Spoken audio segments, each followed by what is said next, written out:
水晶之王，白水晶。白水晶即透明无色或白色的水晶，天然的结晶形状为六角柱形，人称为水晶之王。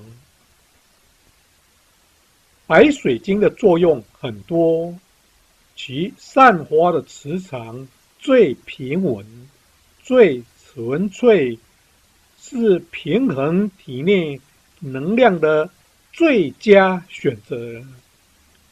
佩戴天然水晶手链、手环、项链、脚环等的好处有哪些？现在大街上男男女女都特别喜欢佩戴手链、项链、手串，其中水晶手链、项链就是其中十分热门的一种。很多人佩戴水晶手链、项链，一方面是漂亮、美观、好看，另一方面也是佩戴水晶手链、项链也是对身体有好处的。有些朋友不是很了解，今天我们就为朋友们讲讲佩戴水晶手链、项链的好处有哪些，一起来看看。一、佩戴水晶手链、项链、脚环。水晶手链、脚环戴在人体的腕部、脚踝。腕部、脚踝是身体血液循环的末端。佩戴水晶在腕部、脚踝，可以有效地促进血液循环，对身体有直接好处。再来，脚环的制作比较需付经验，因为它不同于手环，脚环必须更牢靠、更坚固，当然也必须要有美感。你一定要订购有经验的制造者，这一点很重要。再来，为何我特别强调水晶项链、项圈要戴在心轮的部位，而且要戴略大一些？请仔细看底下理论详解。水晶项链、项圈戴在心轮的部位，心脏是身体能量最强最大的地方。心脏是我们身体内最强大的场能，电场和磁场的发生器。心脏产生的电场比大脑产生的电场强100倍，磁场比大脑强5000倍。参看底下的影片。水晶项链、项圈戴在心轮、心脏的部位，能提升心轮的能量场之外，若加上开始能量干湿，则能顺带慢慢提升全身的能量场，促进全身健康。这一点非常的重要。当你看完底下的影片后，你就会特别注重心轮、心脏位置的水晶项链、项圈了。而且这水晶项链、项圈还不能太小，太小则能量起不了带动全身的作用。有带等于没带。心轮的能量项圈、心轮的能量项链、项圈要略大，能量才足够提升，影响全身。所以这个部位可以说是全身佩戴能量水晶或宝石最需注重的部位了。当然，除了水晶之外，你也可以选择玛瑙等宝石。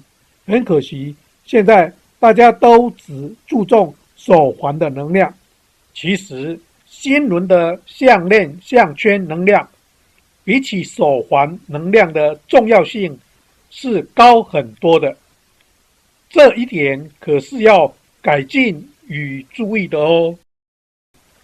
若能加上能量腰带、脚环等，则能量的提升更均衡，全身能量上下一致，更健康、更美好。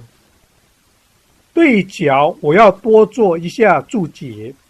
脚是人体的第二心脏，能在脚踝上方佩戴能量脚环，则可以明显的加足全身能量的回流循环，而且脚离心脏比较远，适当的佩戴能量脚环有举足轻重、相得益彰之重要性。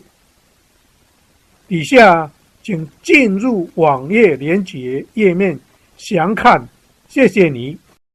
Important to a scientist is because for 300 years, our science has been based on two false assumptions. The first false assumption is that everything is separate from everything else, that what happens in one place has no effect on what happens anywhere else, and if it looks like it does, it's only a coincidence. The second false assumption is that our inner experiences of thought, feeling, emotion, and belief have no effect on the world beyond our bodies. Based on those two false assumptions that have been accepted for 300 years by scientists, I can see why there would be a disconnect when they're looking at magnetic fields of the Earth spiking precisely the moment the human emotion of the planet is focused on a disaster. This led to a series of studies, and the bottom line to the studies is this. What they found is that it is human emotion, specifically the magnetic fields produced by the human heart during certain kinds of emotion, that now are documented as extending far beyond our bodies into the physical world, and now to such a degree that our satellites hundreds of miles above the surface are able to pick these up. This has led to a number of studies now showing that when a certain number of people come together and they choose in a moment of time to create a precise emotion in their hearts, that emotion literally can intentionally influence the very fields that sustain the life on planet Earth. These fields are now implicated in everything from the immune response of humans throughout the planet, climate, weather patterns, cycles of war and peace, our ability to solve problems, our cognitive abilities. All of these, as different as they sound from one another, are all linked to our relationship to the magnetic fields of the Earth.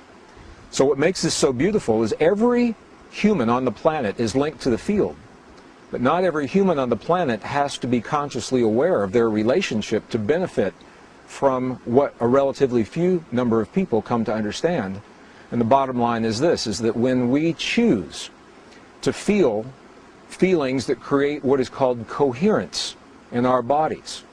Coherence is the language, the quality of the language between our heart and our brain. Certain kinds of heart-based experiences, such as appreciation, gratitude, forgiveness, care, compassion, those are the ancient understandings that have always been taught in the truest traditions of our past, and now our own science is finding that those same traditions are now documenting this very real effect in our hearts. When we can feel those feelings in our bodies, they're mirrored in the field, and everyone benefits from the experience of relatively few. Well, the question comes up often as to whether or not we can actually measure human emotion. What scientists are now documenting is the effect of emotions upon the heart field. The human heart is now documented as the strongest generator of both electrical and magnetic fields in the body. Now, this is important because we've always been taught that the brain is where the action is. The brain has an electrical field, it does have a magnetic field, but they're relatively weak compared to the heart. The heart is about 100 times stronger electrically and up to 5,000 times stronger, 5,000 times stronger magnetically than the brain. And the reason this is important is because the physical world as we know it is made of those two fields of energy, electrical and magnetic fields of energy, electromagnetic fields. Our own physics books now tell us if we can change either the magnetic field of an atom or the electrical field of the atom. By doing that, we literally change that atom. We change the stuff that our bodies in this world are made of. And it appears now that the human heart is designed to do both, to change both the electrical field and the magnetic field of our bodies and our world, and they do so in response to the emotions that we create between our heart and our brain. Well, I've had many questions from people asking me how these discoveries relate to what is now known as the law of attraction. At a very high level, in broad brushstrokes, they may give us insight into the relationships. But when we get deep into the findings as well as the ancient teachings, what we find is this: it's less about attraction and more about a mirroring. And here's what I mean by that. The world around us, our own science now is telling us there's a field of energy that underlies all physical reality, and it is known now by names that range from simply the field. Lynn McTaggart wrote a beautiful book entitled The Field about this quantum essence. Some people call it nature's mind. Some scientists call it the mind of God. Some call it the matrix. Some call it the divine matrix. In 1944, the father of quantum theory, Max Planck, identified this field, and he called it the matrix. That's where this term came from. And what we're now beginning to understand is that when we create the feelings of what we choose to experience in our lives, everything from conscious choices of the perfect relationship or abundance in our lives, or the healing in our bodies, or the healing in the bodies of our loved ones, that those feelings are creating the patterns of magnetic and electrical field in our hearts that are literally rearranging the stuff of this quantum soup, this quantum essence, allowing the pattern of what we have claimed in our hearts to become manifest in the world around us. So it's less about attracting from a scientific perspective and more about consciously creating the template within us, knowing that the stuff of the universe will congeal around that template in the world around us to simply mirror, reflect what we've claimed. In other words, a very simple way of looking at this, and we've all heard this before, is that we must become in our lives the very things that we choose to experience in our world. And now the science is giving us a very good reason to understand why that is. How many individuals would it take to claim this feeling in our hearts, to create the effect in our world? And the ideas about that are changing. Back in the 1970s, 1980s, through the Maharishi effect, the TM studies, it was very well documented that there is an effect between human consciousness and the world around us. That effect is known. But what could never be documented was precisely what was happening inside the body of the individual to create that effect. And it was during that time that a formula was created.